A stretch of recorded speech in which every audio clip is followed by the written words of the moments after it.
Before the empire, before the red carpets, before Hollywood's biggest stars begged to wear his creations, before he became the king of understated luxury, there was a boy in Piacenza, Italy.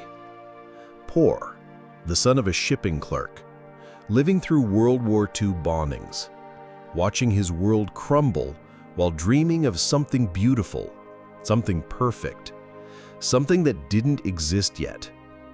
His name was Giorgio Armani, born July 11, 1934.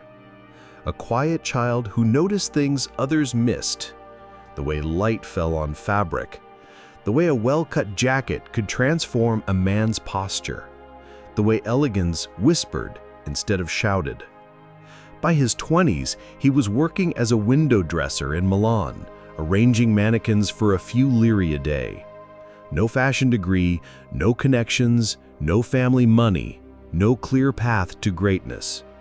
Just a burning, obsessive vision of how clothing should make people feel, and an unshakable certainty that he would revolutionize fashion.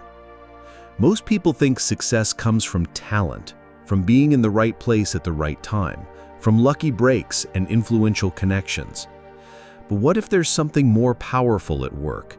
A force that doesn't care about your background, your resources, your circumstances, your competition. Napoleon Hill called it the most fundamental success principle ever discovered, the one that separates dreamers from achievers. This is the story of a man who saw a future that didn't exist, and then spent 50 years making it inevitable. Not because he was the most talented designer, not because he had the best connections, not because luck smiled upon him, but because he possessed something rarer than genius, more valuable than talent, something that turned his obsession into his occupation, his vision into his victory, his purpose into his empire. This is the principle of definiteness of purpose, exactly as Napoleon Hill described it. This is the story of Giorgio Armani. Let's go back to the beginning, to a world where beauty was a luxury no one could afford. Piacenza, Italy, 1934. Fascist Italy, teetering on the edge of World War. Giorgio Armani was born into a working-class family during one of the darkest periods in Italian history. His father, Ugo, worked as a shipping clerk for a transport company. His mother, Maria, was a homemaker struggling to keep the family together. They lived in a modest apartment where dreams of grandeur seemed as distant as the stars. But young Giorgio was different. Even as a child, he noticed things others overlooked. The way his mother carefully pressed his father's one good shirt every Sunday. The way certain colors made people look healthier, more confident. The way a well-tailored garment could transform someone's entire presence. When World War II erupted, Giorgio was just 5 years old. Allied bombs fell on Piacenza, families huddled in basements, food was scarce, hope was scarcer. Most children would have been traumatized by the chaos, but Giorgio absorbed something else entirely. He watched how people carried themselves during crisis, how dignity could survive even in the darkest times, how elegance wasn't about wealth, it was about intention. His mother would later recall finding him at age 7, reorganizing his small wardrobe with meticulous care, folding each piece perfectly, arranging colors thoughtfully, creating harmony from disorder. When she asked why, he couldn't explain it. He just knew it felt right. This wasn't just childhood quirk. This was the birth of a vision that would later revolutionize how the world dressed. But first, he had to survive expectations. After the war, Giorgio's parents had plans. Practical plans, safe plans. He would study medicine, they decided, become a doctor, have security, respectability, a guaranteed future. So, in 1952, at 18, Giorgio enrolled at the University of Piacenza to study medicine. For 2 years, he dissected cadavers and memorized anatomical charts. He was a decent student, not brilliant, but competent. But his heart was elsewhere. Every spare moment, he found himself sketching. Not anatomy, not medical diagrams, clothing, silhouettes, the way fabric could flow around the human form. His notebooks, meant for medical notes, filled with fashion sketches instead. His professors noticed his distraction. His parents worried about his grades. And then came the moment that would change everything. In 1953, Giorgio made a decision that horrified his family. He dropped out of medical school. No backup plan, no guaranteed career, no safety net. His father was furious. His mother was heartbroken. His friends thought he'd lost his mind. Who abandons medical school to chase fashion dreams in 1950s Italy? Someone with definiteness of purpose. Someone who had found their true calling and couldn't deny it any longer. Giorgio moved to Milan with almost no money. He rented a tiny room and took the only job he could find in fashion: window dresser at La Rinascente, Milan's premier department store. Minimum wage, 12-hour days, standing on his feet, arranging mannequins while customers and colleagues barely acknowledged his existence. Most people would have seen this as failure, as proof they'd made the wrong choice, as confirmation that dreams don't pay bills. But Giorgio saw something different. He saw opportunity, access, education. Every day, he studied the clothes that sold, the styles that caught customers' eyes, the way certain combinations created desire in shoppers, the psychology of fashion retail. More importantly, he watched the customers themselves, how they moved, how they felt in different garments, what made them confident versus self-conscious. He wasn't just arranging clothes, he was conducting research, building understanding, developing the foundation for a vision that was becoming clearer every day.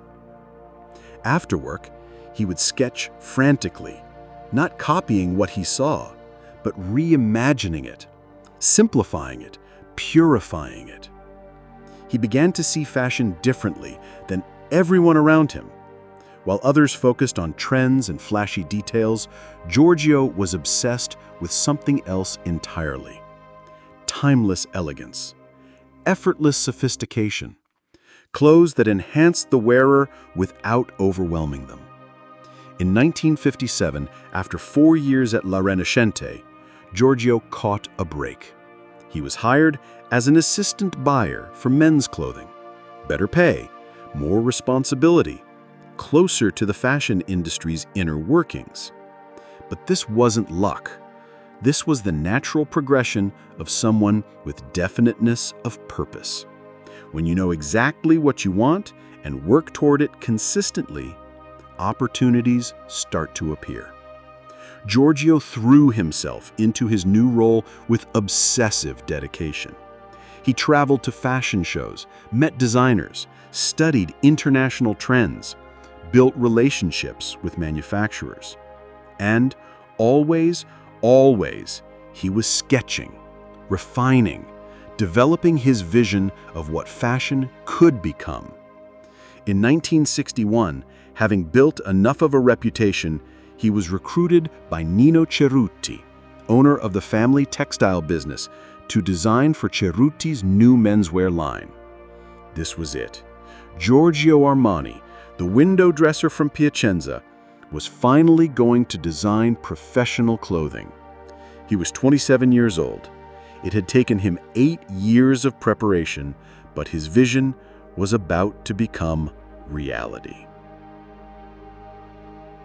Before we continue Giorgio's story, we need to understand the force driving his transformation.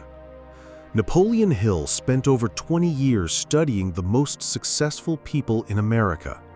After interviewing over 500 achievers, he discovered their shared secret: definiteness of purpose. Hill wrote, "The starting point of all achievement is a definite purpose, backed by burning desire for its fulfillment." Most people drift through life without a clear destination. They have wishes, hopes, vague ideas about what they'd like to accomplish someday. But wishes are not purposes. Hope is not a strategy. Definiteness of purpose is different. It's a crystal clear mental picture of exactly what you want to achieve, why you want it, and when you plan to possess it. It's not just a goal, it's an obsession so intense that it rewrites your entire identity around its fulfillment. When someone develops true definiteness of purpose, miraculous things happen. First, the subconscious mind works 24/7 to achieve the purpose. Even while you sleep, your brain processes information and prepares solutions. Second, you develop specialized knowledge. You naturally acquire exactly the skills needed for your purpose. Third, opportunities become visible. Your brain starts noticing chances, people, and resources aligned with your purpose. Fourth, you attract cooperation. People are drawn to individuals with clear, compelling purposes. Fifth, you develop unstoppable persistence. Because the purpose becomes part of your identity, temporary setbacks become irrelevant. Giorgio understood this intuitively. His purpose wasn't just to work in fashion. He wanted to revolutionize it, create a new aesthetic, build an empire based on understated luxury. Hill also discovered that purpose must be backed by burning desire, not mild interest, burning desire, the kind that makes you sacrifice comfort, security, and approval. Giorgio demonstrated this when he dropped out of medical school, when he took minimum wage as a window dresser, when he spent years learning every aspect of fashion from the ground up. That wasn't recklessness, that was burning desire in action. Working for Nino Cerruti changed everything for Giorgio. For the first time, he wasn't just studying fashion, he was creating it. And his designs were unlike anything the industry had seen. While other designers focused on flashy trends and dramatic statements, Giorgio pursued something different. Cleaner lines, softer shoulders, fabrics that moved with the body instead of restricting it. His colleagues thought he was playing it too safe, too boring, too simple. But Giorgio understood something they didn't. True elegance is never loud. It whispers, it suggests, it enhances rather than overwhelms. For 9 years at Cerruti, Giorgio honed his skills and developed his signature aesthetic. But more importantly, he was preparing for something bigger. His definite purpose wasn't to work for someone else forever. It was to build his own empire. In 1970, at the age of 36, Giorgio made another life-changing decision. He left the security of Cerruti to become a freelance fashion consultant. Again, his family and friends thought he was crazy. He had a good job, a steady income. Why risk it all to go independent? Because his definite purpose demanded it. He had learned everything he could from others. Now it was time to implement his own vision. Giorgio spent the next 5 years as a freelance designer, working with various Italian brands. But every project was really preparation for his ultimate goal, launching Giorgio Armani. In 1970, with his business partner Sergio Galliotti, Giorgio finally took the leap. They founded Giorgio Armani S.p.A. with minimal capital and maximum determination. Giorgio was 41 years old. In an industry obsessed with youth, he was considered a late starter. But he knew something his younger competitors didn't. Definiteness of purpose makes age irrelevant. Their first collection was revolutionary. Soft, unstructured jackets for men. Clothing that was sophisticated but comfortable. Elegant but not fussy. Powerful but not aggressive. Fashion critics were divided. Some called it genius, others called it bland. But customers knew immediately they had found something special. What Giorgio understood was that fashion had lost touch with real people. Designers were creating art pieces for runways, not clothes for living. He wanted to change that. His definite purpose had evolved into something even more specific. Create beautiful, wearable clothes that make people feel confident and comfortable in their own skin. This clarity gave him enormous advantages over competitors. Advantage 1: instant decision-making. When faced with design choices, Giorgio always knew what to do. Would this design serve his purpose or distract from it? Simple question, clear answer. No paralysis. Advantage 2: consistent brand identity. While other brands chased trends and confused customers with mixed messages, Armani's identity never wavered. Elegant, timeless, sophisticated, always. Advantage 3: natural innovation. Because Giorgio's purpose was so clear, he could innovate in ways that served that purpose. The famous Armani suit jacket with minimal structure wasn't copying anyone. It was solving a problem his purpose had identified. Advantage 4: authentic passion. Customers could feel Giorgio's genuine commitment to his vision. This wasn't manufactured marketing. It was authentic purpose expressing itself through clothing. Advantage 5: sustained motivation. When challenges arose, and they did constantly, Giorgio's definite purpose kept him going. He wasn't building a business. He was fulfilling his destiny. By 1980, Giorgio Armani was becoming a global phenomenon. But the real breakthrough came when Hollywood discovered him. American Gigolo, starring Richard Gere, featured Armani suits prominently. Suddenly, American men wanted to dress like Richard Gere's character, and American women wanted men who dressed that way. But this wasn't luck. This was the natural result of definiteness of purpose. Giorgio had been building relationships in entertainment for years. He understood that Hollywood stars were the ultimate influencers. He knew that getting his clothes on the right people at the right moments would change everything. When the American Gigolo opportunity arose, Giorgio was ready. His purpose had prepared him to recognize and seize the moment. The movie launched Armani into the stratosphere. Orders poured in from around the world. Department stores fought for exclusive rights to carry his collections. Fashion magazines declared him the new king of menswear. But Giorgio wasn't satisfied. His purpose was bigger than menswear. He wanted to dress everyone, everywhere, for every occasion. In 1982, he launched women's wear. In 1984, he introduced Emporio Armani, a more accessible line. In 1991 came AX Armani Exchange for younger customers. Each expansion served his definite purpose: make beautiful, wearable clothes accessible to more people. By the 1990s, Giorgio Armani had become more than a fashion designer. He was a global lifestyle brand. His clothes appeared at every major award show, his stores opened in every major city. His name became synonymous with sophisticated elegance. But here's what made Giorgio different from other fashion moguls. He never lost sight of his original purpose. Every decision, every expansion, every new product line was filtered through the same question: does this serve my vision of timeless, elegant fashion? This consistency allowed him to build something unprecedented, a fashion empire that survived every trend, every economic downturn, every competitive threat. Other designers came and went, brands rose and fell, but Armani endured because it was built on something deeper than trends.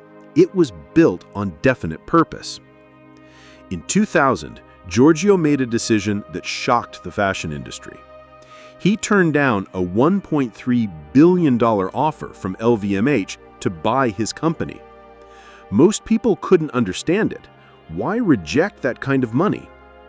Because Giorgio's purpose wasn't money. It was legacy. It was maintaining control over his vision. It was ensuring that Armani would remain Armani long after he was gone.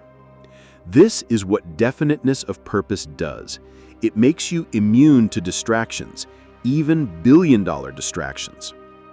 Today, at 91, Giorgio Armani remains actively involved in his company.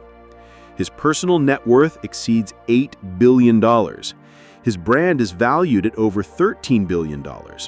His influence on fashion is immeasurable. But more importantly, he achieved exactly what he set out to achieve 50 years ago. He changed how the world thinks about elegance. He made sophisticated fashion accessible. He built something timeless in an industry obsessed with tomorrow. That's the power of definiteness of purpose. It doesn't just help you achieve your goals, it helps you achieve them in a way that creates lasting impact. Now, you might think, I'm not Giorgio Armani. How do I apply this to my ordinary life? Here's the truth. There's nothing ordinary about you once you discover your definite purpose. Giorgio wasn't born special. He became special because he found his purpose and pursued it with unwavering focus. Step 1. Discover your true purpose. Ask yourself, what problems do I feel compelled to solve? What impact do I want to make? What would I pursue even without money or fame? What activities make me lose track of time? Giorgio's purpose wasn't become successful. It was create elegant clothing that makes people feel confident and beautiful. Success followed purpose, not the other way around. Step 2. Make it definite. Use this formula. I will, specific outcome, by, specific date, by, specific method, because, specific reason. Write it down. Make it vivid. Make it measurable. Step 3. Align everything. Every major decision should pass the purpose test. Does this opportunity advance my purpose? Will this choice bring me closer to fulfilling my vision? Say no to everything that doesn't align. Step 4. Take daily action. Break your purpose into daily habits. Small, consistent actions compound into extraordinary results. The key is consistency, not perfection. Step 5. Stay committed through obstacles. Expect setbacks, expect doubt. These aren't signs to quit, they're signs you're pursuing something worthwhile. Your purpose should be strong enough to pull you through difficult times. Remember, your definite purpose isn't just about external success. It's about becoming who you're meant to be. It's about contributing something meaningful. It's about living with intention.